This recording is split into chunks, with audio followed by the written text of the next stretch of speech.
Hello दोस्तों, कैसे हो आप सब? आप सबका स्वागत है जानी नोसेकाई और डैनियल नोसेकाई में। आज हम शुरू करने वाले हैं द शुंजी फैमिली चिल्ड्रन चैप्टर 70 की एक्सप्लेनेशन। वीडियो शुरू करने से पहले आपसे एक छोटी सी बात शेयर करना चाहता हूँ। दोस्तों, मेरे जानी वाले चैनल पर 2 स्ट्राइक्स आ गई हैं। अगर आपको मेरी वीडियोस पसंद आती हैं, तो प्लीज़ चैनल को सपोर्ट करो, वीडियोस को लाइक और शेयर करो और अपना साथ बनाए रखो, ताकि हम इस चैनल को बचा सकें और आगे भी आपके लिए ऐसी ही वीडियोस लाते रहें। तो चलिए, बिना किसी डिले के शुरू करते हैं आज का एपिसोड। रात का समय था। श्यूंजी परिवार के घर पर अजीब सी खामोशी छाई हुई थी। उन्हें तो घर पर होना चाहिए, है ना? मुझे उनसे सच्चाई जाननी होगी। लेकिन पूरे घर में ढूंढने के बाद भी उन्हें कोई नहीं मिला। आखिर भाई बहन होने का मतलब क्या है? और परिवार आखिर होता क्या है? हम देखते हैं कि अराता अब भी उस रात की यादों में खोया हुआ है। उसके दिमाग में बार बार वही पल घूम रहा है जब मिनामी अचानक उसके करीब आई थी।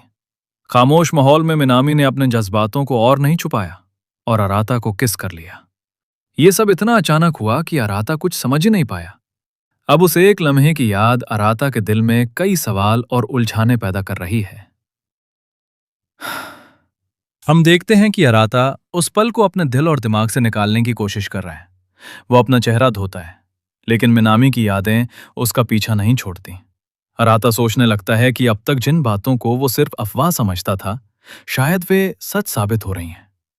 इन सब उलझनों और अपने जज्बातों के बीच अराता पूरी तरह परेशान हो जाता है। आखिर मैं क्या कर रहा हूं? हम देखते हैं कि अराता बाथटब में बैठा हुआ है और उसके मन में कई बातें एक साथ चल रही हैं। अराता, धत, मेरे दिमाग में बहुत कुछ चल रहा है। मिनामी के साथ हुई वो बात और उन दोनों के माता पिता की बातें। ऊपर से वो खबर वाला लेख भी। एक के बाद एक नई परेशानी सामने आती जा रही है। तभी अराता को अपने पिता की कही हुई वो बात याद आती है जिसने उसकी पूरी दुनिया बदल दी थी। तुम लोग असली भाई बहन नहीं हो। उस दिन के बाद से सब कुछ बदल गया। हम देखते हैं कि अराता की परेशानियां कम होने का नाम ही नहीं ले रही हैं। वो बाथटब में खड़ा होकर अपनी जिंदगी के बारे में सोच रहा है। मुझे अपनी बहनों की भावनाओं का भी सामना करना होगा और अब इसका असर पिताजी की कंपनी पर भी पड़ने लगा है। जब भी मैं किसी एक समस्या का हल निकालने की कोशिश करता हूं, एक नई परेशानी मेरे सामने आकर खड़ी हो जाती है। मैं अब सब कुछ ऐसे ही नहीं छोड़ सकता।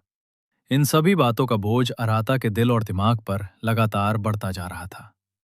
दैट, आखिर मुझे क्या करना चाहिए? हम देखते हैं कि अराता अभी भी बाथरूम में अपनी उलझनों के बारे में सोच रहा था। तभी उसे अचानक दरवाजे के पास किसी की मौजूदगी का एहसास होता है। ओनी-चान? दरवाजे के बाहर किसी लड़की की परछाई दिखाई दे रही थी। क्या वो हाँ, क्या वो कुतोनो है? क्या हुआ? लेकिन जैसे ही अराता ने उसका नाम लेकर पुकारा, वो चौंक गया। कुतोनो? दरवाजा धीरे धीरे खुलने लगा। हाँ। अराता की नजर दरवाजे की ओर टिक गई, जबकि बाहर खड़ी लड़की कुछ कहे बिना चुपचाप खड़ी रही। हम देखते हैं कि दरवाजे के बाहर खड़ी लड़की आखिरकार बोलती है और अपने हाथ में नहाने वाला स्पंज आगे बढ़ा देती है। मुझे तुम्हारी पीठ धोने दो। लड़की की बात सुनकर अराता पूरी तरह चौंक जाता है। क्या? लेकिन लड़की धीरे धीरे उसकी तरफ बढ़ने लगती है। नहीं, मैं ठीक हूं, लेकिन अचानक क्यों? अराता जल्दी से उसे रोकने की कोशिश करता है। रुको! अरे सुनो, मैं खुद कर सकता हूं। हम देखते हैं कि आखिरकार दरवाजा खुलता है और सामने कोटोनो खड़ी होती है। उसके हाथ में स्पंज था और उसके चेहरे पर हल्की सी मुस्कान दिखाई दे रही थी। नहीं, ये बिल्कुल ठीक नहीं है। कोई बात नहीं, कोई बात नहीं। अराता लगातार मना करने की कोशिश करता है, लेकिन कोटोनो उसकी एक भी बात सुनने को तैयार नहीं थी। सब ठीक है, सब ठीक है। इतना कहकर कोटोनो धीरे धीरे अराता की तरफ बढ़ने लगती है। अरे, रुको जरा। लेकिन तभी कोटोनो ने अराता का तौलिया पकड़ लिया, जिससे वो और भी ज्यादा घबरा गया। तुम, अरे, हे! हम देखते हैं कि अराता बार बार कोटोनो को रोकने की कोशिश कर रहा है, लेकिन कोटोनो उसकी बात सुने बिना अपनी जगह पर डटी रहती है। ओह! इसके बाद कोटोनो धीरे से स्पंज अराता की पीठ पर रख देती है। ख कोटोनो बिना कुछ कहे बड़े आराम से उसकी पीठ साफ करने लगती है। अचानक हुई इस स्थिति से अराता पूरी तरह घबरा जाता है। उसका चेहरा शर्म से लाल हो जाता है और वो समझ नहीं पाता कि आखिर करे तो क्या करे। ख हम देखते हैं कि कोटोनो अब भी अराता की पीठ साफ कर रही है, जबकि अराता इस पूरी स्थिति को समझ नहीं पा रहा। क्या? ये आखिर हो क्या रहा है? अचानक ये मेरी पीठ धोने के लिए अंदर क्यों आ गई? आखिर ये कर क्या रही है? तभी अराता को मिनामी के साथ हुई घटना और हाल ही की सारी बातें याद आने लगती हैं। कहीं मिनामी वाली बात का इस पर भी असर तो नहीं पड़ा? क्या ये भी अजीब तरह से व्यवहार करने लगी है? भाई बहन, खून का रिश्ता नहीं, शादी। जितना ज्यादा अराता सोचता है उतना ही वो उलझता चला जाता है। ओनी-चान की पीठ काफी बड़ी है। मुझे ये पसंद है। कोटोनो की बात सुनकर अराता एक पल के लिए बिल्कुल चुप हो जाता है, क्योंकि उसे समझ ही नहीं आता कि इसका जवाब क्या दे। हम देखते हैं कि कोटोनो की बातें सुनकर अराता पूरी तरह हैरान हो जाता है। उसे समझ नहीं आता कि आखिर कोटोनो क्या कहना चाहती है। मैं डरावनी नहीं हूं, है ना? कोटोनो धीरे धीरे अपनी दिल की बात अराता के सामने रखने लगती है। जब तक मैं आपके साथ हूं, तब तक मुझे इस बात की परवाह नहीं कि दूसरे लोग क्या सोचते हैं। कोटोनो की ये बातें सुनकर अराता चुप हो जाता है, क्योंकि उसे एहसास होने लगता है कि कोटोनो के दिल में उसके लिए गहरी भावनाएं हैं। हम देखते हैं कि कोटोनो अब अपने दिल की बात बिना किसी झिझक के अराता के सामने रखने लगती है। मैं आज भी, कल भी और उसके अगले दिन भी हमेशा आपके साथ रहूंगी।